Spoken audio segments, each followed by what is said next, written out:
Well, welcome, Internet. This is the first episode of the Smorgasboard podcast, and this is the first time you've met us, so we're going to do a little introduction about what the show's going to be like, what you can expect, and your hosts here. So, the Smorgasbord podcast, we came up with that, obviously, the word smorgasbord. So it's going to be a whole bunch of different topics. So you don't know what topic you're going to get for the week, but today is going to be all about the new Lucasfilm shows and movies they announced. So that's going to be today's topic, but the board part of it is like a boardroom or a board meeting, and that's what you got today. We are your board, and this is the board meeting. So that's where we came up with the name, just Smorgasbord Podcast. We're going to butcher that name a lot because it's kind of hard to say, but whatever. So I'm one of the hosts, Josh, and I'm going to pass it over to the other hosts here so you can get to know them. So take it away. And I'm Jules. Hi, I'm Parker, and I'm qualified at nothing. And with equal qualifications, I'm Chris. The mystery man, Chris. All right, folks. So we're just going to jump right in. So a few weeks ago, Disney had an Investors Day, and they announced a bunch of movies and Disney Plus shows coming out. But today we're just going to talk about the Lucasfilm portion of that. So right off the bat, we're going to jump in. So the first show we're going to talk about and that they announced was the Obi-Wan Kenobi Disney Plus series coming. So this series is going to be directed by Deborah Chow. She previously did 2 episodes of The Mandalorian in Season 1. The series is supposed to set 10 years after Episode 3. It is confirmed that Hayden Christensen is coming back to play Vader. And Kathleen Kennedy says it is going to include the rematch of the century. So, wonder what that means. Another fight, obviously. We'll see. But Parker, go ahead and start us off. What are your feelings on this? Yeah, so I am a massive Obi-Wan Kenobi fan. He's probably my absolute favorite character in all of Star Wars. And the fact that they're going to give him some much needed attention after all this time kind of being separated from the character is really exciting. Because I mean, the last time Obi-Wan was on screen, we saw him in Star Wars Rebels, I think, and it was a couple great episodes. But the idea of having a younger Obi-Wan Kenobi, having his adventures filled in between episode 3 and episode 4 is super exciting. The fact that the man, the myth, the legend himself, Ewan McGregor, is coming back to play Obi-Wan is probably the highlight of the past 6 or 7 years of Star Wars for me. Because Ewan McGregor, if you don't know anything about the way Ewan McGregor approached taking on the role of Obi-Wan Kenobi, it's incredible. The dude watched Alec Guinness perform Obi-Wan in the original trilogy, and he tried to mimic his behaviors and his mannerisms. He tried his absolute best to pay homage to the character that already existed and give his best interpretation of a younger version of Obi-Wan Kenobi. And I think he just knocked it out of the park. Obi-Wan was kind of in the original trilogy. Obi-Wan's super he's a bit mysterious, and he's kind of a little bit sassy, even in his old age. I think Ewan McGregor kind of dialed that up as a younger version, especially in the Phantom Menace. He's always dropping quips towards Qui-Gon, and Qui-Gon's just giving him looks really, man, we're doing important Jedi stuff and you're being sassy. Now's not the time. So I'm really excited that Ewan McGregor's coming back. I'm excited that Hayden Christensen's coming back because to me this is a chance to redeem himself. And it's not most people, when they talk about the prequels, they're one thing you can't ignore is everybody talks about oh, the acting and it's terrible. And yeah, it's not the best, and Hayden Christensen's got some pretty atrocious lines, especially in Revenge of the Sith. It's awful, and I feel with the right director and enough time for everybody to heal from the experience of the prequels, I feel this is the much needed redemption that he probably needs for that character and I think it's great that they're bringing him back. And I think it's great that a lot of people aren't like upset about it. Yeah. You know, like you would think that a lot of people would be super like ticked off that Hayden Christensen's coming back because like everybody trashed him for like his role as Anakin in the prequels. And if they're saying now that they didn't, they're liars because everybody. Like, when the prequels came out, like, before the sequel trilogy, when the prequels were, like, the last Star Wars movies we had, everybody talked about how garbage they were and how trash they were and how, like, Hayden Christensen, like, was the worst part of them. And now everybody's hyped that he's coming back, and they don't get to just, like, erase that history of, like, them just, like, hating on him. So, and myself included, like, I was like, no, he sucked. He's terrible. But I'm glad that he's getting the chance to, like, try and like wash the taste out of everybody's mouths and like be the Anakin Skywalker or the Darth Vader that deep down we all know he can be.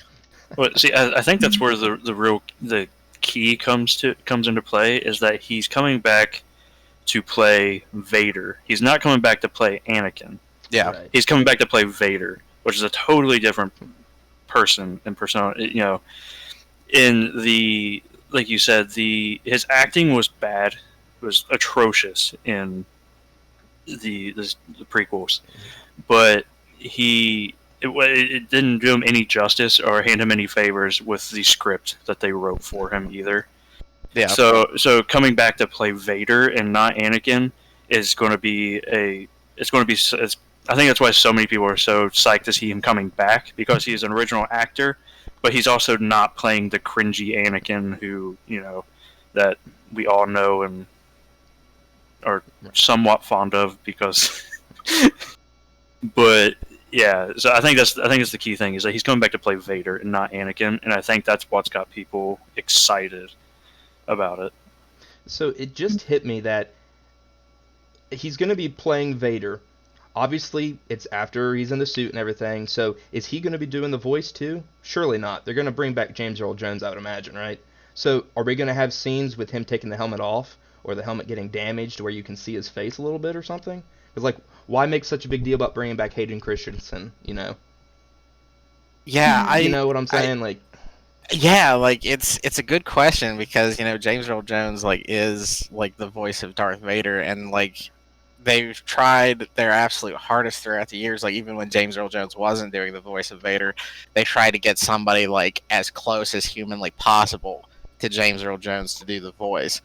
But it does make you wonder, like, because like I don't know how tall Hayden Christensen is, but like, is he just going to be the one walking around in the suit? Like, are there going to be like sections of the show where he's going to be like without the helmet, like chilling in his like lava palace on Mustafar? Like, what's in his meditation chamber?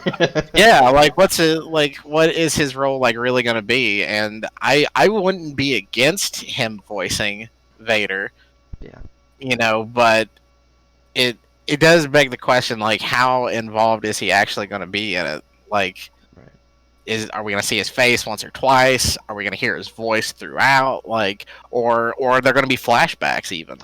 Ooh, that's a good thought. Because they could be doing flashbacks. Because when you think about like, there could be like potential. I mean, I think it would be cool for there to be like potential use of like even like Rosario Dawson as Ahsoka, like.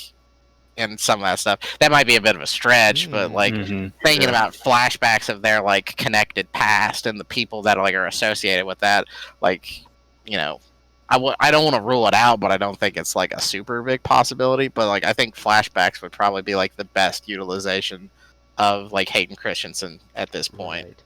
Right. Yeah, I think.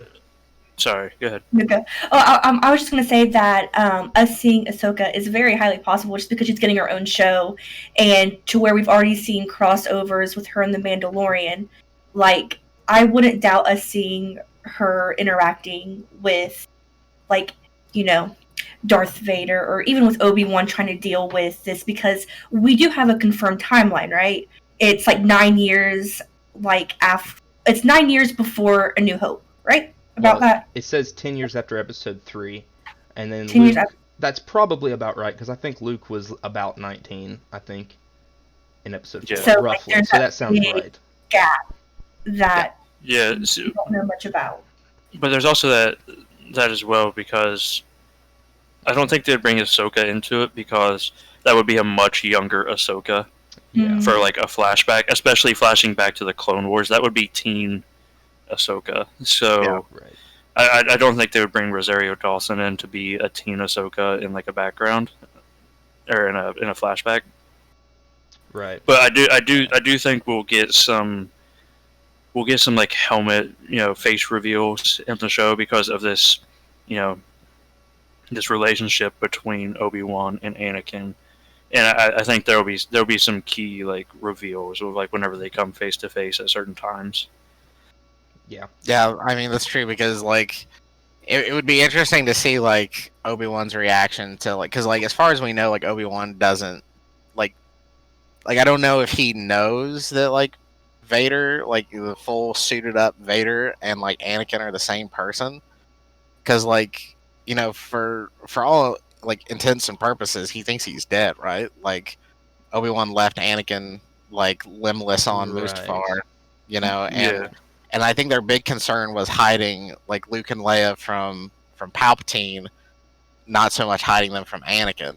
So a big reveal of Obi-Wan figuring out that like he could have the Force is a bit of a Deus Ex Machina in the sense that it's like it can kind of explain things that like normal storytelling like you would actually have to like build up to and explain, like the big like helmet takeoff face reveal that it's Anakin underneath, like Obi-Wan like just sensing that it could be like Anakin under that Yeah. could like undermine that a little bit, Right. because it's like Darth Vader was able to like pick Luke out of like a group of ships, just like oh like that's him because the Force tells me it's him, but like it would be more impactful for Obi-Wan to figure that out. Like, if he had this like eerie feeling through the Force, and then like, if if this rematch of the Century thing is like specifically talking about like a lightsaber fight between Obi-Wan and Darth Vader, like damaging the helmet or like whatever and revealing that it is like Anakin underneath,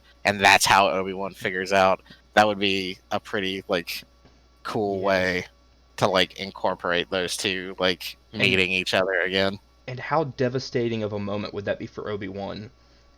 Hearing how this Darth Vader's been, doing the Emperor's bidding for almost 10 years or so, and then realizing, oh wait, my Padawan didn't die when on Mustafar, and this is him, Yeah. They could have that, It's like, oh wow. Like being stared down by his greatest mistake, not like like Obi-Wan being tied to his like because like Obi-Wan is like the ultimate like Boy Scout of the Jedi Order. Like he follows all of the rules to like a T, and like I think that's kind of like I think partially it's a little bit of that and a little bit of like his love for Anakin that like prevented him from just like straight off like offing him. Yep. At the end of episode 3, and like maybe like that realization that like Obi-Wan's own compassion was maybe like the wrong way to go about like handling and just kind of like dealing with like the crushing like emotions and like realizing his failure as like a master and like his not only that but like his responsibility to like the galaxy, like Jedi are supposed to be like peacekeepers like throughout the entire galaxy, and here Obi-Wan had this opportunity to like get rid of one of the like biggest potential like threats to the entire like universe, and because of his compassion he was like, well, he's probably going to die anyway, so he just like screwed off to the ship and flew away. Yeah. And now here he is faced with like, oh god, like this is on me, like I like walked away and now here he is in front of me, like twice as powerful, 3 times as evil, and ready to like end me and every other person that stands against him. Like that could really help push Obi-Wan into kind of that like hermit right like mentality that like we see him in like A New Hope. So yeah, in something with Kathleen Kennedy saying we're going to get the rematch of the century, like what's that going to be? Because we know in A New Hope like neither of them have any kind of like new injuries or anything like that. So are we going to see like an Obi-Wan at Vader's mercy? at some point, Mhm. kind of like a role reversal, and like him having to escape from that, or would Vader let him escape?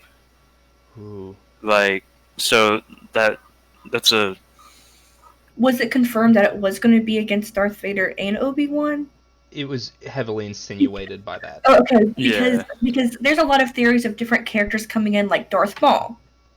Because Darth we've Maul's a seen wild card too. Yeah. yeah, yeah, because that's true. we've seen him at, I think, Solo, Yes. that he survived being chopped in half. By And you Obi-Wan. knew that by watching Clone Yeah. Wars. Yeah. Yeah, Yes. but like Yeah. like cinematically though, it's like Right. Solo was the first time, and that's a whole nother tangent, a very weird thing, like just very odd that like Maul, like clearly they were trying to set up for more, but like Maul showing up in that, it does beg the question, like like he does show up in Rebels and he is in Clone Wars, so that does fill in like a lot of time of like what Maul's been up to, but it would be interesting to see Maul show up in like the Kenobi show, and I think to the phrase rematch of the century, like I think it was the same announcement where she said that like Hayden Christensen was coming back to be Vader, right? Yeah. Yeah, So Okay. like I believe so. so like it was in the same announcement, so it's like very heavy-handedly implied that it's probably gonna that at probably like the because this is a limited series, right? Like Yeah. this is gonna be Mhm. probably like one season, maybe like 10 or so episodes, Yes. Okay. like 8 or 10 episodes, I'd say, and like it's a bit odd for me to think that like because like A New Hope when they meet each other like on the Death Star and they have that like the slowest lightsaber fight in all of history, like it feels like to me it's implied that like the last time they met was on Mustafar, right? Like it really felt that like when they're talking and like I'm gonna butcher the quote, but Vader says like I left you a student and now I am the master. Like that feels like to me like that really implies that like the last time they met was on Mustafar. Like it feels weird for me, and this is a big issue that I have when it comes to like reintroducing new content in the middle of like established content. It can kind of go like either way. Like it can never just be like there. It's like it's always either going to like make things much better or make things much worse. Yes. And that's kind of a big fear that I have when people start filling in the gaps between episode 3 and episode 4. Like a lot of it's been like decent and some of it's been not so decent. And the idea of having another like fight between Obi-Wan and Darth Vader in between the two probably most important lightsaber fights that I would say in like Star Wars history, like the duel of Obi-Wan and Anakin, and then like the rematch on the Death Star. Like those are two pretty big like historical points in like the Star Wars canon, and then like throwing something like in between them, it worries me. Yes. Like especially I like that being another duel. yeah, and it's like I'm all for like Hayden Christensen coming back, as I said before. That's fine. A Kenobi series is fine. Like all this is fine. It's just like that one like pain point of like, oh, they're gonna fight again, and it's like, Yeah. ugh. Like Yeah. I just don't know if it's the right move to make. I don't know. It's gonna depend on what the Kenobi series like actually focuses on, like what the like ultimate narrative of it is and what the story they want to tell is. Because if it makes sense, then it could be fine. But I just don't want like a shoehorned in fight scene just for the sake of having like like fan service can be good and fan service can be bad. And if you're gonna just like, and Star Wars is one place where like sometimes it's like no, pour on the fan service, like Mhm. like know your audience and drown them in like nostalgia and fan service. But like this particular like fight, it just to me it has the potential to ruin an already good thing. Yeah. So It's that's one of those things, like you say, like we know where it ends we know there's no major consequences from it. It's not like Obi-Wan has to worry about losing a limb. Sure, he might knock off a limb of Vader, he can put it back on, it's a robotic arm, whatever, but, I mean, we know where this ends. So, Right. we already know the stakes going into it. So. Unless there's some kind of, like, bull crap, like, retcon, like Obi-Wan loses a leg, because you never see Alec Guinness's bare kneecaps. They better not. In A New Hope. So maybe he's got robot legs. If that happens, like, that's like jumping the shark for me. It's like retconning something just because there's like, it's kind of like what they did with Captain Rex from like in episode 6. Like if anybody hasn't if you haven't like looked into it, there's a dude with a beard in episode 6. Yeah. Whenever like Han's pulling all of the stormtroopers out of like the shield generator, and then they like turn a corner and there's a bunch of rebels holding guns on them, and like one of them is like this old man with this huge white beard. Well, they gave Rex in like Rebels this huge white beard, right? And then they basically just retconned and said like, oh yeah, because like everybody's asking like, well, where was Rex during like the Endor attack and like the Death Star 2? Like, where was Rex? And then it's like, oh no, he's there just because we happen to have a guy with a white beard. Like, no, that's him. And what's funny is he already had like a name, like that guy, because like everybody in Star Wars has a name, whether they like say anything or not. And that dude had a name, and they were just like, no, that's Rex now. Like, you know, like for me, it's like why? Like that's one of the fan servicey things where I'm just like, why? Like it, like you're just trying to like make excuses. Like it's fine that you decided you wanted Rex to be a part of like the rebellion. That's great. I love Rex. That's fine. But it's like, no, we're just gonna take a character, like whether like no matter how small the role, and because they kind of look the same, you know, just to like appease fans, we're gonna be like, hey, that's Rex now. And I don't want them doing that to Obi-Wan. I don't want them to be like, oh, Vader chopped off his pinky toe, and it really, like, messed with him, and that's why he doesn't wear open-toe shoes on Tatooine. And it's like that era of plausible deniability that they can get away with is, yeah, it's that. I just hope it doesn't happen. It would be the worst possible case for me if they tried to make this fight anything more than what it is, and what it's going to be is just something cool to see with like modern day like choreography and CGI. That's what it needs to be. Like, leave it at that. Like, it doesn't need to be some big significant like pinpoint like their previous 2 fights. Yeah, it's also gonna make that fight in episode 4 between them even more awkward.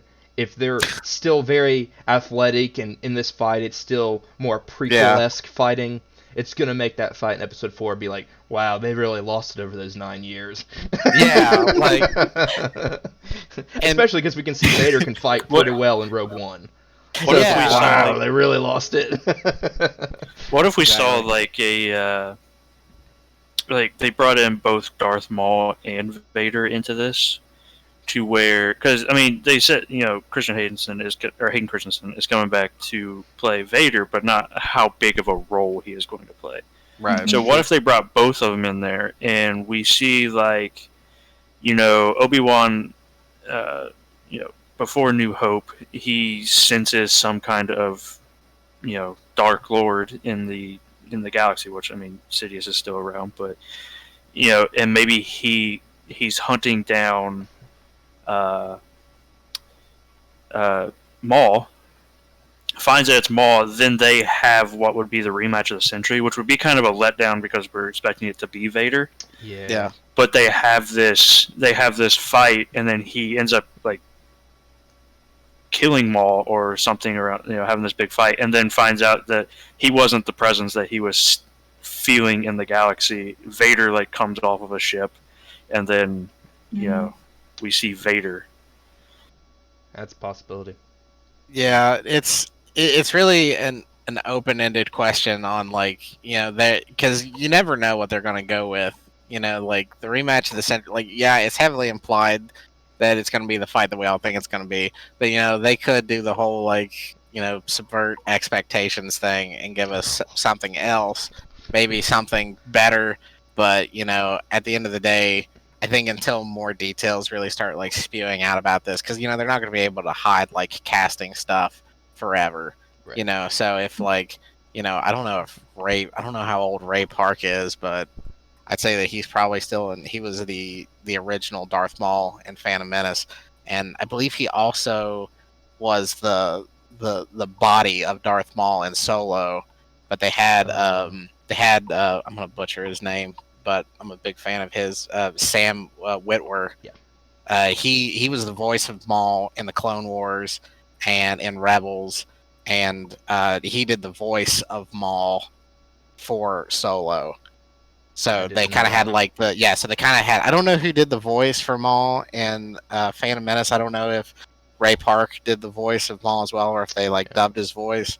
But like, if either one of those two names gets tied to like the project, it's gonna be like, it's like they're gonna have to hide that, because Darth Maul is such like a fan favorite character, and like everybody loves Darth Maul. So it's going to be hard for them to hide that if they did want to kind of try and like play the shell game and like bring in Darth Maul and like, oh, just kidding, this is actually the rematch we were going to talk about. Like, it's going to be hard if either one of those two names gets like leaked. Like, people are going to immediately be like, oh, guess what? It's going to be Darth Maul, not Darth Vader. And I don't know. It seems busy to me. Like, playing around with that many like Darth Lords, especially for like a limited series. So I don't know. They only announced this a few weeks ago, so it's still really like up in the air on like what this is going to be. This is all like pure speculation and things we'd like to see, but like at the end of the day, they have a decent director on it. They've been really like redeeming themselves in the television space. So fingers crossed they'll knock this one out of the park and they won't destroy any established continuity. Right. All right. I think that's a big risk. Oh, sorry. It is going to be a big risk because all of the other shows that we've seen, it hasn't been major monumental characters like Obi-Wan. Like, everyone knows the name Obi-Wan Kenobi, from people who haven't seen the Star Wars show, like movies, to people who are diehard fans.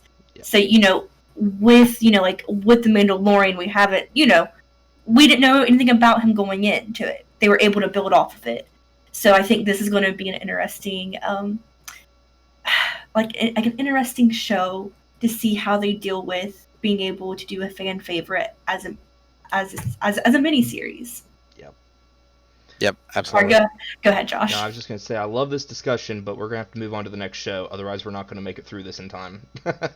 So The next show we have is, we had mentioned it already, but a show based around Ahsoka coming to Disney Plus, and it is going to be produced by Dave Filoni and Jon Favreau, both involved in The Mandalorian, and it's going to be written by Dave Filoni, which is appropriate because he did Clone Wars, where they introduced the character. So he's been part of the character from the ground up. So very appropriate, I feel like, letting him write this series and everything. To give my thoughts on it, though. For someone who has not seen Rebels yet, or completed it, I don't know where they leave off with her. And this is confirmed to be in the Mandalorian era, so we're talking after Return of the Jedi. So I don't know where they leave her off in Rebels. So I finished Clone Wars. So I've been Clone Wars, I have the Rebels gap, and then I see her in Mandalorian, and she's got 2 white lightsabers and stuff. So I don't know what in the world happens in Rebels to get her to that point. But I am super excited to see where they take Ahsoka, because here's the thing, Thrawn. They mentioned Thrawn in Mandalorian, and I've been reading online, and some people theorize that Thrawn could be the main villain for Ahsoka to be going after in this show. And I'm 100% down for that. Like I said, I haven't seen Rebels. I know Thrawn was in that, but I know him from the books and how big of an impact he was in the universe, and I'm 100% down to see a live-action Thrawn and Ahsoka going after him. So, someone else want to continue with their thoughts, but I love it. I love it. Yeah, so I've seen some of the stuff from Rebels. I haven't seen it from start to end, and I know that there's a lot of... I know that Ahsoka's going to pull a lot from Rebels, because I've seen some like videos and articles about people talking about like comparisons to like like even the like graphic that they used to introduce like the show, Mhm. like had some imagery that I think that was from Rebels.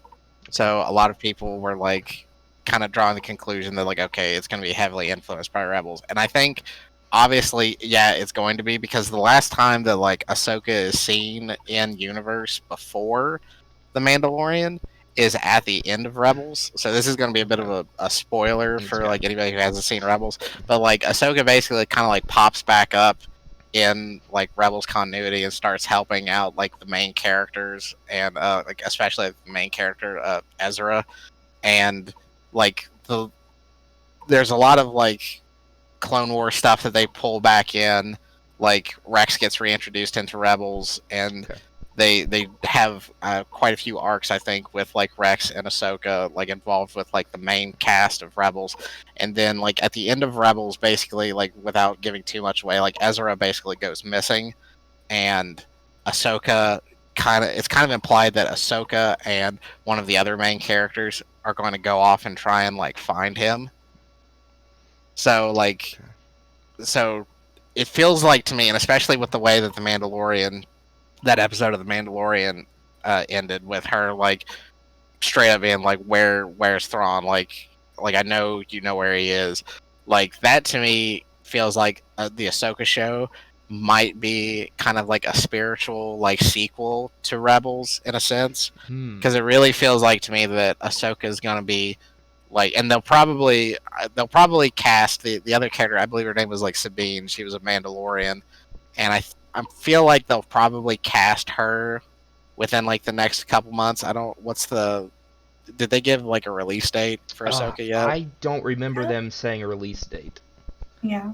Okay, well, I would expect probably like, you know, if this series is gonna come out like later this year or like even like early next year, I would expect maybe like within the next like 6 months or so for some more casting to come out.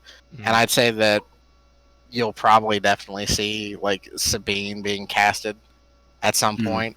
And if that happens, I feel like it's going to be pretty clear that the Ahsoka show is going to be like geared more as like kind of like a Rebels successor, and maybe like the journey of them trying to like find Ezra and like figure out like what happened to him. And I think if Thrawn is like reemerged in like some capacity that they really haven't talked about like in great detail, then like clearly Ezra is the other piece to that puzzle, because they like disappeared together. So like I'd say that a good portion of that show is probably going to be like the hunt for Ezra, which could be Yeah. interesting. Okay. I guess. Yeah, go ahead, Chris. Yeah, like you said, especially with her just at the end of that episode, the last thing we hear, you know, from her in that conversation is just, where's Thrawn? So, with Thrawn and Ezra being so closely related in the story, I think he's going to be the main overarching villain. Yeah, and I think it kind of plays into like, you know, also maybe a bit of Ahsoka's like kind of her like aversion to like training Grogu. You know, it's like she's kind of got like a huge laundry list of things to do if she's flying around the galaxy trying to like hunt down like Thrawn so that she can find Ezra. Then, you know, like where's the time to train a youngling?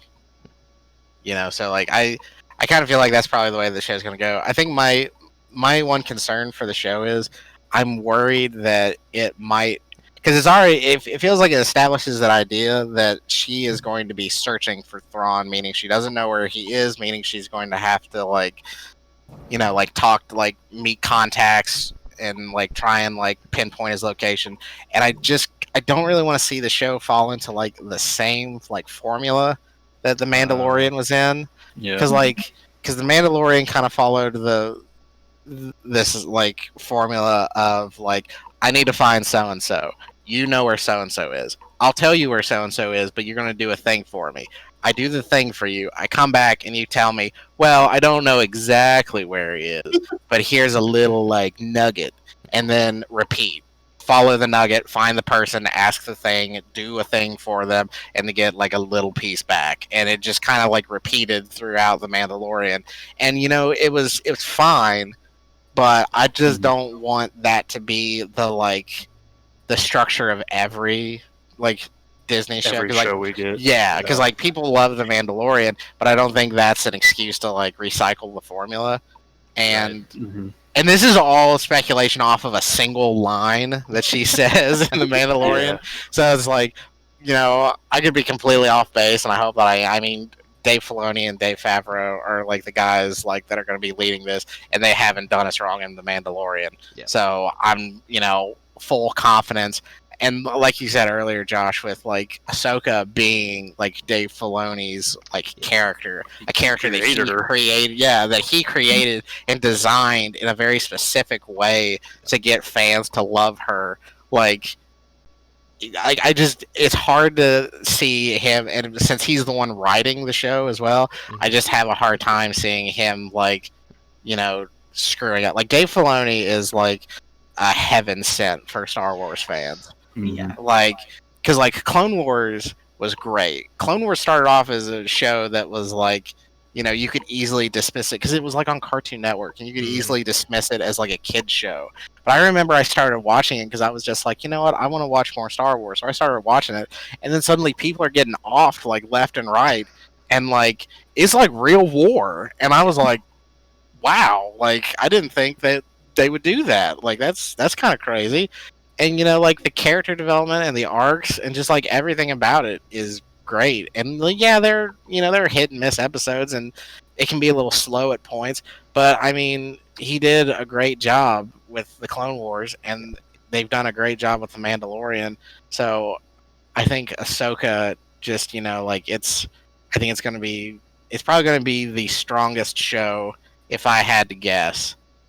Out of the lineup that we have so far, it's like the one show that I'm not worried about. I would just say, can we talk about Dawson's performance in The Mandalorian as Ahsoka? Yeah. It was flawless. Like oh my god! And then I didn't even know this, but she's a huge fan of Ahsoka. Yeah. Yeah. Wow, really? Yeah. She actually goes on and says. She says something like, "I'm really glad that she lived. We've been able to continue growing with her, and I think that she's so special.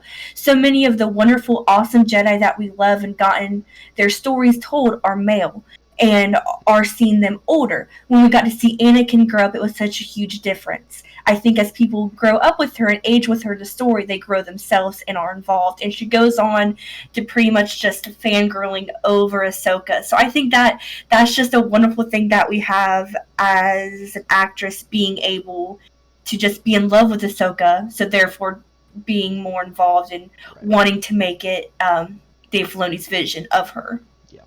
Yeah. Like I don't know if you guys have seen like the there's like some extra behind the scenes for that episode of Mandalorian where Dave Filoni gets to see his character that he created come to life with Rosario Dawson. And if you haven't watched it, judging by your reactions, you haven't. No. You need to go watch it because he's so excited to see his character come to fruition. And I think she also talks in that about how much she loves Ahsoka, and that she's like honored to play her. And then Dave Filoni, yeah. So I think with all that chemistry and them leaving this all up to Dave Filoni for this show, it's definitely the strongest frontrunner out of anything we're getting Star Wars. Right now. Yeah, the last thing that I'll say on the topic of Ahsoka right now is that like right now Disney cannot go wrong with more Ahsoka. Yeah. Like I think one of the biggest failings for me over like Star Wars so far is that I feel like some of their characters, they're like kind of like running them through the mud in a sense. They're like overusing characters. Ahsoka is a character that you cannot overuse right now. Like, she is so popular and so like loved, and right now she is written so perfectly that like you you can't go wrong with using more Ahsoka right now. Because like when the last season of Clone Wars was coming out, the one thing that I was most excited about more than anything was more Ahsoka. Yep. Like that was the story that I wanted. And if you haven't seen the Clone Wars or the last season of the Clone Wars, you should go watch it, because there is an incredible like lightsaber fight between her and Darth Maul at the end, and it is fantastic. And it's just like that moment for me was just like, more Ahsoka, please. I'm done with everybody else. Please just give me more Ahsoka. Yeah. And I'm very excited for this show, and I can't wait, and I think it'll be great. And I think a big part of this, why this show's going to be exciting, is we don't know where her story ends up. You know, Yeah. everyone else, we Yeah. know where they end up generally. Ahsoka could go anywhere. Anything could happen to her. The stakes are on the table with her. So, yeah. All right, well, the next show they announced was Rangers of the New Republic, also going to be a Disney Plus show. It's also produced by Jon Favreau and Dave Filoni, and this is going to intersect with future stories and culminates into a climactic story event. And it also is going to be in the same timeline as The Mandalorian, along with Ahsoka, Mandalorian, and the Book of Boba Fett. So all of these 4 shows are going to be happening within relatively the same time period. So, Chris, you want to take us off? Give us your thoughts on Rangers of the New Republic. And just how it, once again, you know, Jon Favreau and Dave Filoni, I don't think they will, especially with these being new characters and characters they're creating together on this. I don't think Rangers of the New Republic will be a standout show by any means. I mean, I hope it is. Yeah. But I think we'll get a lot of more like expanded galaxy out of Rangers of the New Republic than any other show. You know, because the Republic just trying to expand and cover these, you know, outer reaches. You know, maybe we'll get some new planets that aren't deserts, and but yeah, just how they're going to intersect with other stories is just going to be the real interesting part. It's going to follow, you know, Cara Dune, which I think everybody in here loves Cara Dune. Oh God, yes, I love Cara. And so I would assume that the two pilots that have been in Mandalorian are going to be a major part in this as well. Which I don't know if it was one of you guys who was telling me, but the actor, I don't know his name, the heavier set balding one, is actually he's actually a Canadian actor that really loved Star Wars, and it was either Dave Filoni or Jon Favreau, or Dave Filoni or Jon Favreau that brought him into it because of like his Star Wars cosplays and collections and stuff like that. So having more actors who are just in love with this franchise in a new show is just always going to be a plus. Absolutely. Okay, so I may not be well caught up. Do we know what this is going to be about? Is it going to be like a cops in space type of thing, or do we not know anything really about it? There's not much. Okay, because the only thing that I'm reading, it's kind of like, we don't know if it's going to be like a cops in space or a cops in space with more Mando gear. Like, what's really going to happen here? I didn't know if I haven't read or seen the right things to know exactly what's going on. There's really not much to go on. Just more assumptions, which is going to happen for more of these shows as we get further down the list. Right. But I think my biggest thing when I think of this show is that they're probably going to be trying to wipe the remnants of, you know, the Empire from the galaxy as best as they can. So they're going to be expanding and going to new places, meeting new species and other stuff like that. I think that for me is the biggest draw of this show. And then they're going to occasionally cross over into, you know, different other shows like Mandalorian and Ahsoka. Right. Yeah. Right. Yeah. So 2 things real quick. I just realized that in the last part I called John Favreau Dave Favreau because it's wrong in the show notes. It is. So You're right. You're so right. before if anybody's watching or listening to this podcast and you want to like draw and quarter me for mispronouncing his name, I apologize. But also the actor that Chris was talking about, I'm gonna butcher his name probably, but his name is Paul Sun-Young Lee, and he when guys like this get casted in a franchise like Star Wars, and when they're big fans of the franchise, like because I think I was the one that was telling Chris about this because the guy like had a mutual friend who was working on like the Mandalorian, and apparently Dave Filoni had like seen another show that this guy was in and like loved him as an actor and thought he was great. And then when he found out that like he did his own Star Wars cosplay and like had all of these like really like high quality outfits, they were like, well, shoot, yeah, bring him on. Like he does, like we don't even have to do wardrobe for the guy because he can just bring his own like stuff. And when guys like this are like a part, and it kind of goes back to like Rosario Dawson playing Ahsoka, when you have an actor that loves the franchise and like is a part of it, like they're gonna try their absolute like hardest to make it an experience that's worth watching. So like we don't know a lot about Rangers of the New Republic, and it could get a little bit messy bringing in like all kinds of like aspects from like other things, but I think as long as it has like a core group of characters that you can really like, like if Cara Dune and Mr. Lee here, if they're both like prominently displayed in the show, I think it can very easily become something very enjoyable. So there's not a lot about it, but I have high hopes for this show, but I'm kind of worried that it's kind of going to go the way of like Marvel's like Defenders. Like I'm worried that it's going to very easily be like a vessel to just kind of like pull in like a reason to kind of have like a team up show. It's like pull in like Ahsoka, Boba, Mando, like Fennec, Cara, maybe even Bo-Katan, like everybody that's been established so far. I just worry that they're going to use it more as a crossover vessel and maybe not its own show. So I'm hoping that as more comes out about it, it'll become its own thing. Because I think, didn't they say that like Rangers of the Republic was gonna like lead into like a big crossover event or like a big event or like something like that? Like a climactic event or cinematic event. Yeah. So that makes me wonder, but I hope that they really like.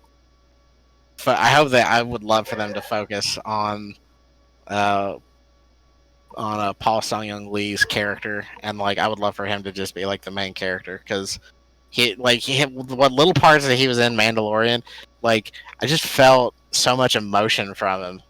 It's like he's talking to Cara Dune about like Alderaan blowing up, and like he talked about it like it was a real thing that happened.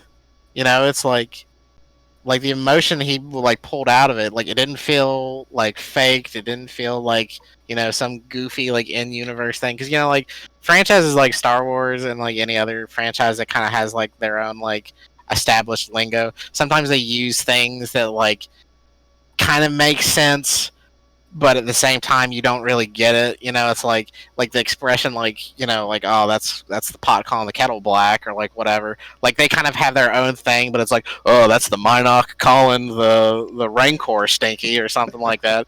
And it's just like, what are you talking about? Like like they have this way in the scud pie. Yeah, exactly. They have this way of like talking that's just like it feels fake. It kind of like takes you out of it, and you realize, oh yeah, this is a show about like space pirates or whatever. But then like that just one scene with him, like him talking about like Alderaan like blowing up, it like it's like it made me feel like Alderaan's a real place and like real people lost their lives, and like it was that emotional. So I would love for him to be the focal point of that show, and if he's not, I think that's a mistake. Yeah. I think it also just like story-wise, it'll be interesting to see, because the last thing we see of Cara Dune is, well, pre, season finale, she lets Mayfield out, which is Bill Burr, and in that episode, Bill Burr was great of the Mandalorian, but that's a discussion for another time. But it'll be interesting to see if she has any repercussions for doing so, and if Bill Burr will come back in Rangers. I hope so. I would love so. that. Yeah, I do as well. But I think just for like story hope and stuff like that, I do really hope that Bill Burr comes back, and I want to see if she has any like consequences for doing that. Yeah. This might be slightly like off topic, but just bringing up Bill Burr and like making a universe feel real, like his dialogue in that one episode, it just, I don't know, like it was just, maybe it's because maybe this is contradictory to what I said earlier about like fans making things better, but like Bill Burr is like notorious for like not liking Star Wars. Like really, he said before that like Star Wars was something that it just can't, like he was too old for it or whatever when it came out, and he said he went and watched it and he was like, yeah, I just don't get it, and it's like, okay, that's fine, but then like they brought him on to play this role, and he played this role just like, like he's like your run-of-the-mill like scumbag or whatever, like he didn't like fall into like the pitfalls of being like too like goofy because it's like a sci-fi thing. Like he was just naturally himself, and that kind of made things feel more like real and more grounded to me, and I thought he knocked it out of the park, and I would love to see him like in it more. Maybe because he can give that like perspective, since he's not like a mega fan. Yeah. He can kind of bring a more like grounded, like realistic perspective to Star Wars. Like the whole thing about like to like these people on this like backwater world, like they don't know, like they don't give a crap like the difference between the Republic or the Empire. It's all the same to them. It's all people like invading their homes. It's like that's real, like that crap happens like every day, and he like brought that out, and it wasn't just some like goofy like sci-fi thing. It was real, and I think he could be a major, if he would want to like be a main cast person. I think they should jump on that. Who knows? He probably doesn't care. He's Bill Burr. Whatever. And it didn't take me out of the show seeing Bill Burr. Like yeah. It did seeing Ed Sheeran in Game of Thrones. Oh my God. You see someone who's not an actor. Well, I know Bill Burr's done other acting gigs, but you think of him as a stand-up comedian. So they really lucked out that he fit in so well. Because when I saw Ed Sheeran in Game of Thrones, I was like, whoa, I'm watching a show, and that's Ed Sheeran. I didn't get that feeling with watching The Mandalorian and seeing Bill Burr. So good for them. I mean, I feel like if you would have seen Bill Burr doing like stand-up comedy, you'd be like, oh man, like what's he doing? Right. Kind of like, because like going back to the Ed Sheeran, because like he was singing and stuff, and you're like, true. Yeah, that's a good point. Yeah, if they met Bill Burr at a stand-up comedy club or something, then in a cantina. If he's introducing like the band at the cantina before they start playing, like that would have been like, all right, this is goofy. And I think that's definitely a big thing when it comes to like shoehorning people in to like roles that they just shouldn't be in. Because Mayfield, in a way, like he is so much like Bill Burr. Like if you watch Bill Burr's comedy, like they're kind of the same person. It's like they basically just took Bill Burr and put him in Star Wars, like Bill Burr the person, and they were just like, yeah, his name's Mayfield now, and also he's a pretty awesome shot, like, and like you got. And that's him. Like, and Bill, you can't curse as much, okay? Yeah, we got to make this TV-14. Like, we'll give you a list of in-universe swears. Like you can say "dang Ferrick" all you want, but you can't say like the F word. And he's just like, fine, whatever. Like I don't care. It's a paycheck. So yeah, that's something that I don't think, at least to my knowledge, like Lucasfilms has never like fallen into the pitfall of just like. Like famous people being like, "Oh, I love Star Wars. You should put me in it." Like I know some people have had cameos. Like I think Daniel Craig was like one of the stormtroopers in like Force Awakens, but it was like just his voice. And Simon Pegg was the dude handing out the rations. In it too. Yeah, but you could it was just their voices. You couldn't I don't know if that was practical effects or if it was CGI, but Simon Pegg was a giant monster man, and Daniel Craig is like a stormtrooper. So it's fine, And I think there was a couple other cameos in The Mandalorian. I think it was some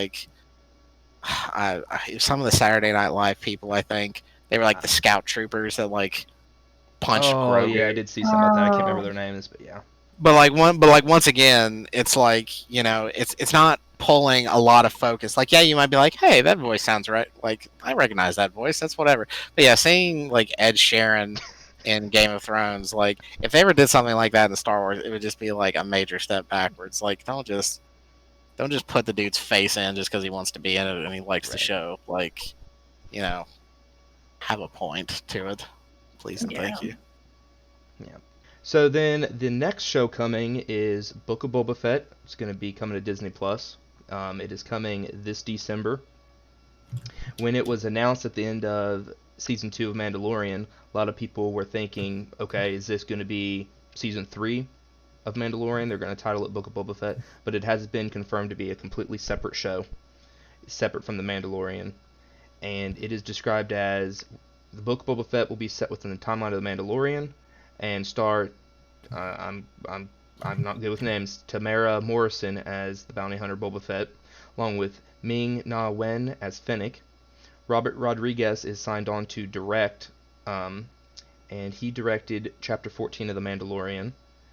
It is obviously going to be centered around Boba Fett, and Dave Filoni and Jon Favreau are executive producers. So, Parker, tell us, what are your thoughts on the Book of Boba Fett coming this December? So this is going to become a bit of a rant or a tangent.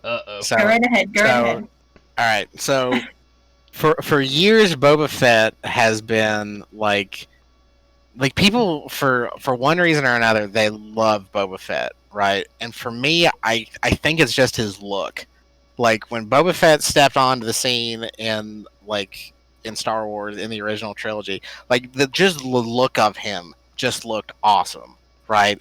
He's standing there, his face is concealed, the helmet is iconic at this point, who would have thought that just putting a giant T as your visor would just be enough to be so cool and so iconic that it's just man, I wish I had that helmet. Boba Fett, just everything about him from top to bottom was just great, and I think a lot of fans were just yeah, he's so cool. He's got this history as being the baddest bounty hunter in the galaxy. He's clearly Darth Vader's right hand when it comes to if he needs a bounty hunter, he needs something done, and he has to go outside the Empire. Boba's his guy, right? You get that feeling just from from Empire Strikes Back, what parts he's in. It's this guy is cool, right? Well, in actuality, Boba Fett has 5 lines. He's in the trilogy for maybe less than 5 minutes, give or take, screen time, not a lot, and he shoots wide over Luke's head and gets punked out by a blind Han Solo. And he gingerly rolls down a dirt hill and gets swallowed by a monster that doesn't move.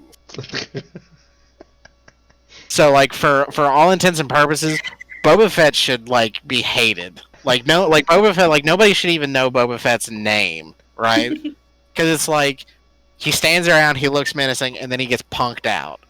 So and for years that was the legacy of Boba Fett, and I think they tried, and people really, I think, got a taste for him in the extended universe books. That was when Boba Fett started getting cool, because it's he crawled out of the Sarlacc pit, right? He fights his way out. He eventually finds himself becoming the new Mandalore. He becomes a force to be reckoned with, and he's really genuinely terrifying in the extended universe stuff. But then Disney was no, scrap all of that. We don't want any of that crap. So then it's everything that made him great got thrown away. And even in video games and stuff, they tried to make him cool again. And like even in the Clone Wars, like young Boba, he's like got his moments where he's like showing how like scrappy and like, you know, a force to be messed with. But like ultimately, like cinematically, our Boba Fett sucked. Yeah. And there's really no justification for liking him, you know, other than he looks cool. I think that another way would be that just the concept of what Boba Fett is, because I don't think that we have a character like him because he is the genetic clone of Jango Fett. Yeah. Like, that's it, right? Jango? Yeah, Okay. Jango. Yep. So like we don't have a character like him to my knowledge of being a genetic clone. Well, you have And- every clone in the Clone Well, Wars. yes, Yeah. but Yeah, I get what you giving him like an actual unique storyline and not making him just a copy and paste. Yeah, he's his son, like essentially. Yeah. Like Jango raises him as his child, not just as like another soldier, like the rest of the clones are. Like, because like the rest of the clones don't have like a connection to Jango. Boba has this like father-son relationship with him, and that's what makes him important. But it's just that like his appearances have been very lackluster, to say the least, right?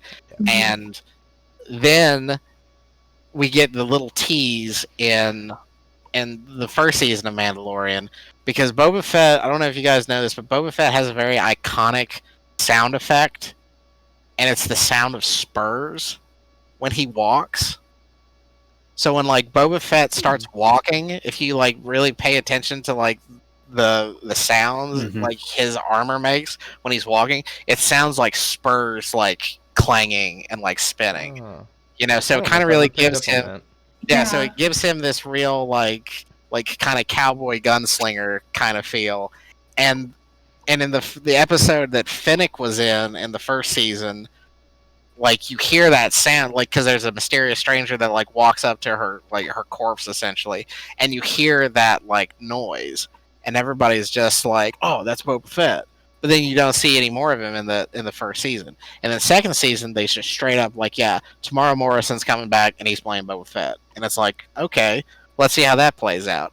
Early on in the first season, he has a very slight cameo in the first episode where he like watches Mando like ride across the like desert with his armor, and then you just turn around and you see Tamara's face, and you're just like, okay, that's got to be Boba Fett.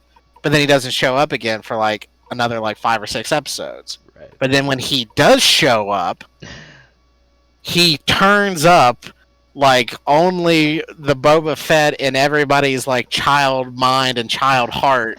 Like everything that everyone had ever thought about Boba Fett when they were a kid. Like, oh, I bet he flies around on his jetpack and like shoots everybody, and he probably got some like sick karate moves. He had all of that.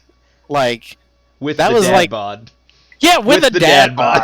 And frankly, side tangent, anybody who like disrespected him for that, the man's 50. Yeah. All right? Yeah.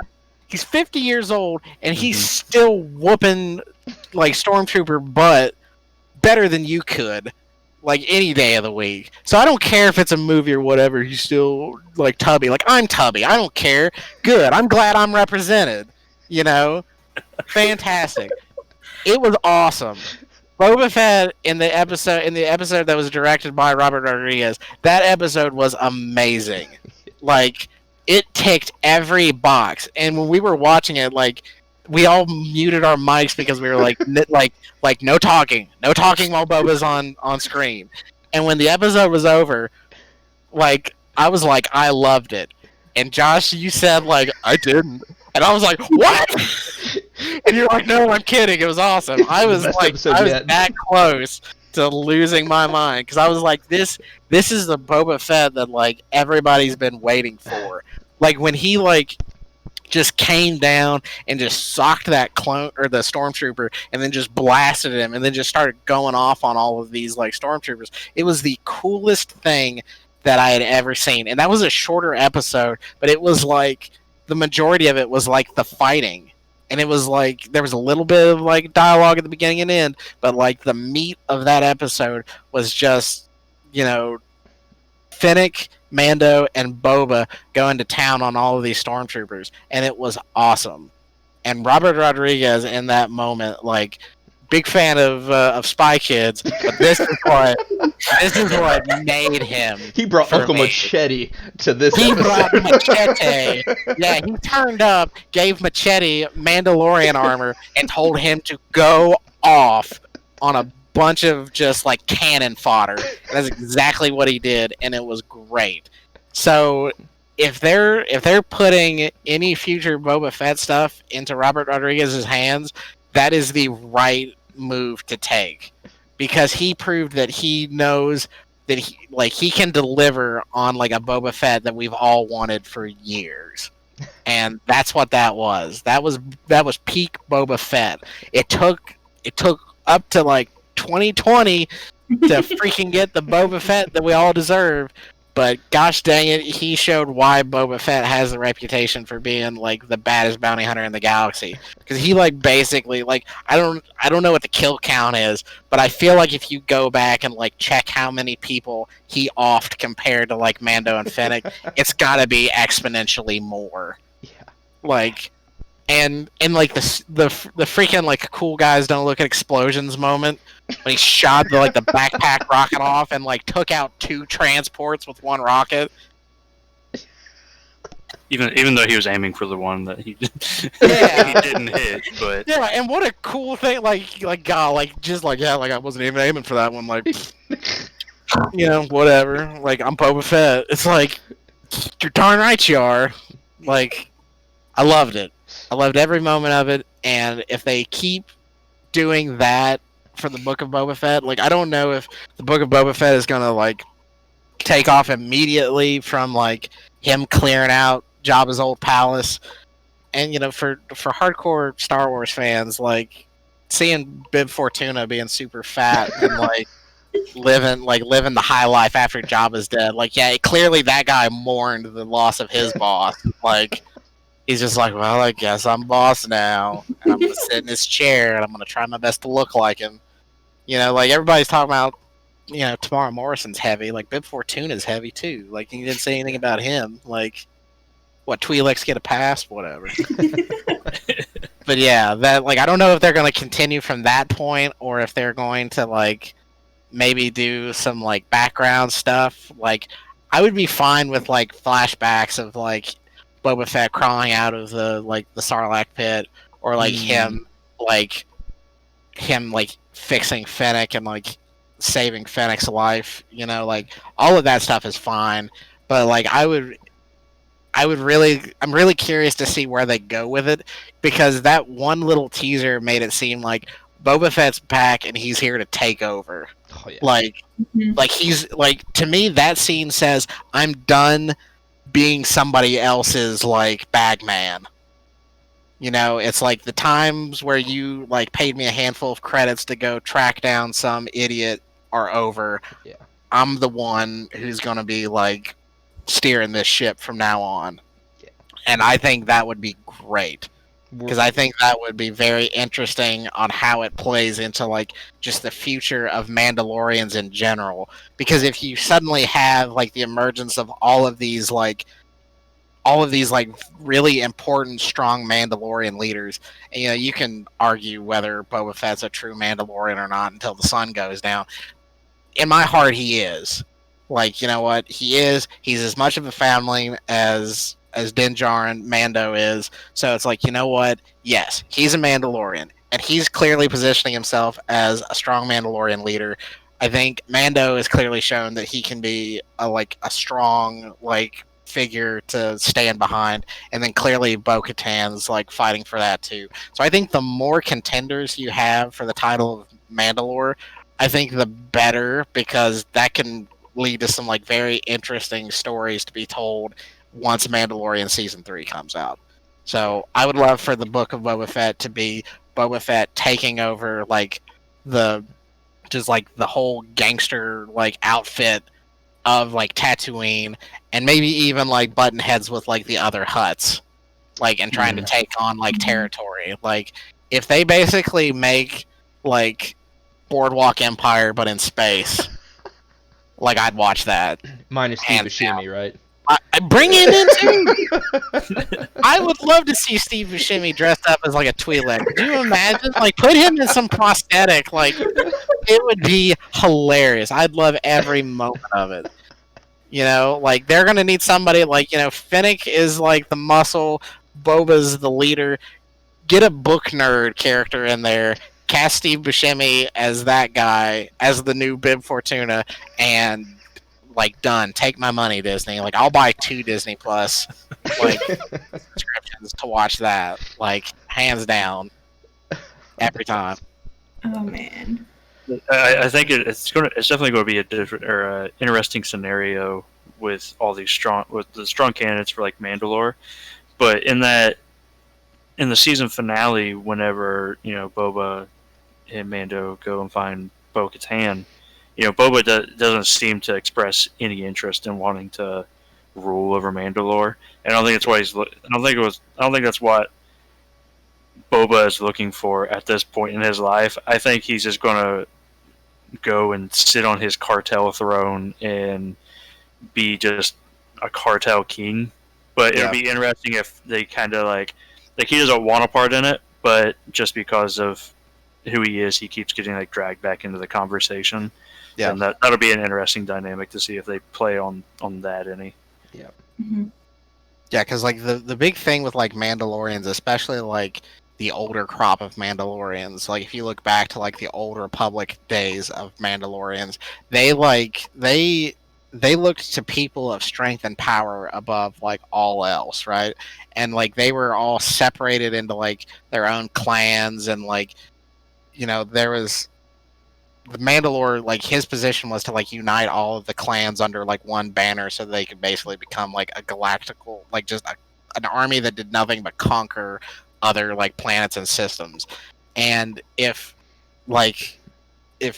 there's enough people, like if you look to even like the Children of the Watch in Mandalorian, like they all follow the way of Mandalore. And if Boba Fett positions himself in like a position of power by like taking over like all of the like cartel stuff that like Jabba had, or like starts like taking business from like other Hutts or other gangsters or other organizations throughout the galaxy, like other Mandalorian clans that are like in hiding could very easily, because like obviously that's not going to be something that's secret, right? Like Boba Fett just showed up and took over Tatooine like that. Yeah. Like that's gonna like shake some trees, and people are gonna be like, okay, like Boba Fett's back and he's like meaning business. And if he like at the end of the Book of Boba Fett, if he's showing that like I'm here to stay and I'm a force to be reckoned with and nobody's gonna screw with me, that could like bring out other Mandalorians who are like, we need to be following you, like you need to be the guy. And like even if that's not what he wants, like I think the Mandalorian had a little bit of a way of kind of making you forget the kind of person that Boba Fett really is at his core. Because, like, Season 2 of The Mandalorian saw, like, a very different side to Boba Fett. Because, like, he showed that he's a man of honor. And that he'll, like, follow through with something that he, like, says he'll do. So, like, telling Mando, like, I will make sure that you and the child are, like, protected until your journey comes to an end.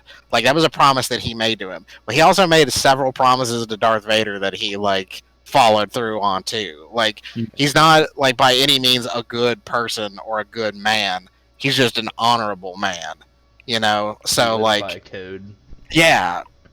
And, like, up until this point, that code has, like, had him working for some of the worst people in the galaxy.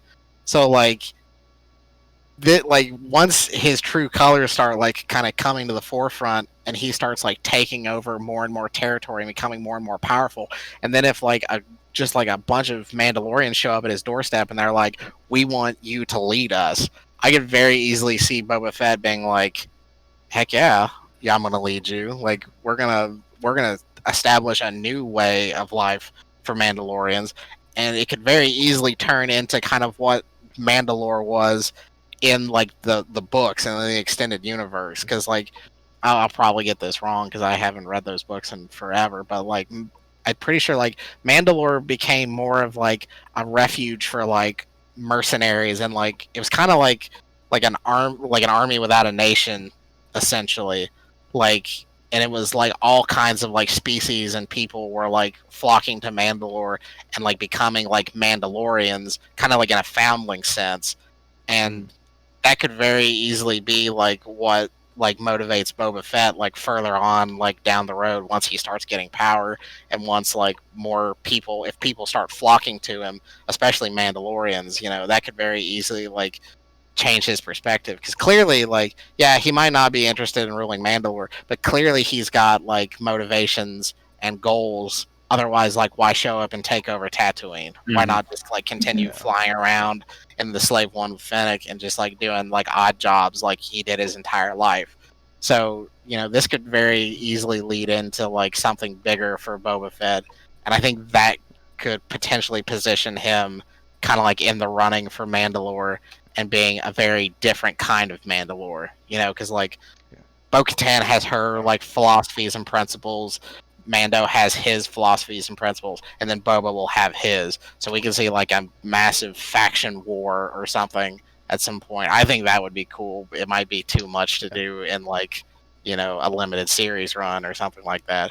But it'll just be interesting to see kind of how the fates of the established Mandalorians will like play out, and Boba Fett's especially, you know, because like I just have a hard time seeing him being satisfied with just like taking over like a small portion of like the galactic like underground. You know, Right. I could see him going much farther and taking over much more. Yeah. All right. Well, I think that's gonna bring this episode. Oh, yeah. I do have a question as kind of like an ending question. I just want to hear because just to recap, we've talked about the Obi-Wan Kenobi, Ahsoka, Rangers of the New Republic, and the Book of Boba Fett. So what is, out of these four, what is the one that you're most excited to see and the one that you're most nervous to see how it's going to come out to be? I know for me, I think the one that I'm most excited to see would probably be a tie of Ahsoka and the Book of Boba Fett, just because they've already had that nice groundwork. But I think the one that I'm the most nervous to see if it's actually going to turn out the way that we're hyping it up to be would be the Obi-Wan Kenobi series, just because we already know so much about him, and it's going to be hard to live up to the expectations, kind of like how the sequels did. Like, we had a lot of time to think about it and, you know, continuing that story that we've known, and it just led to disappointment. So. Yep. Yeah, I think I agree with that. Like Ahsoka, I think is definitely at the top of my like list of things that I'm excited to see, because, like I said before, this is Dave Filoni writing a show and producing a show for his character that he has proved time and time again that he knows better than anyone. You know, if this was in anyone else's hands, it would be scary. You know, because sometimes other directors and other writers and other producers don't see the same vision that you see for a character. And since this is Dave Filoni taking his creation and running with it, like, it can only be good. And I would be shocked if anything else. And the Obi-Wan show, even though Obi-Wan is like my all-time favorite Star Wars character, there's just so much that could go wrong.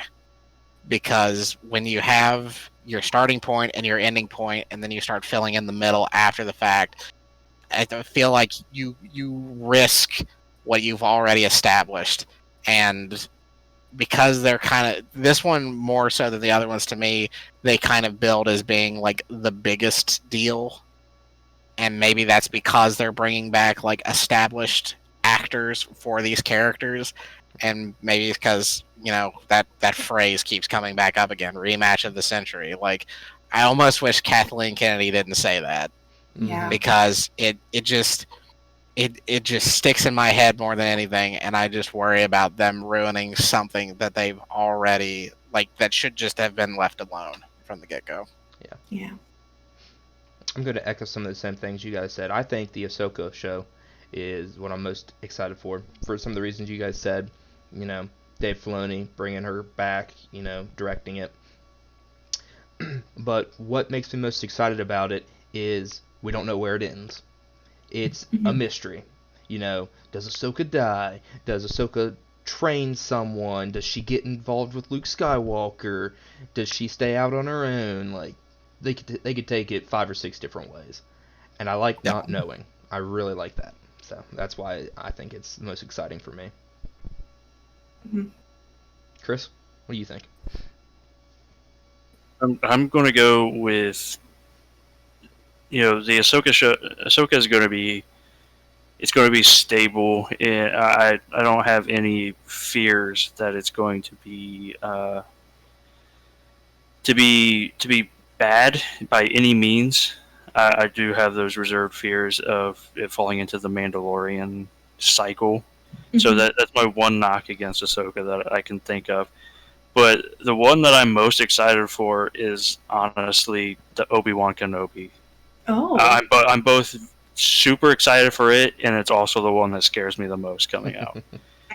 Because Obi-Wan Kenobi and Darth Vader were the 2 characters that like drove me to loving Star Wars. Like in the original, it wasn't Luke. It was Vader was the most polarizing for me. So and then coming into the prequels, Obi-Wan was by far the saving grace of the prequels. So having those 2 iconic people from my childhood come back into a show, how Hayden Christensen returns as Vader is still up in the air, but having those 2 people come back is just pure excitement for my childhood self. All right. Well, any more thoughts, anyone? Nope, I just want to pose that same question to the viewers. Can you please tell us in the comments below what you are most excited for and why, and what are you most nervous to see? All right. And obviously there is so much more that we didn't get to cover, and we'll try and cover it all as it comes out and talk about it and give our opinions, our very uneducated, poorly cobbled together opinions, but we'll get them out there. And so feel free. If there's a show that we didn't talk about today, go ahead and be like, yeah, I'm excited for like Rogue Squadron or anything High Republic. Whatever. This is a free space to talk about anything Star Wars stuff, except for the sequels. They were bad. All right. Josh, go ahead and wrap us up. You want people to subscribe now, Parker, okay? Don't Yes, because I want them to come back for more. I want them to... We'll get the right audience in here. Yeah. You gotta filter these things. Well, everyone, thank you for joining us today. We're still trying to decide our upload schedule, but go ahead and subscribe and like the video if you don't care, and stay tuned for more. We're going to have another episode very soon talking about all the rest of the other Lucasfilm shows and movies announced, and much, much more to come after that. So thank you for joining us, and have a good day.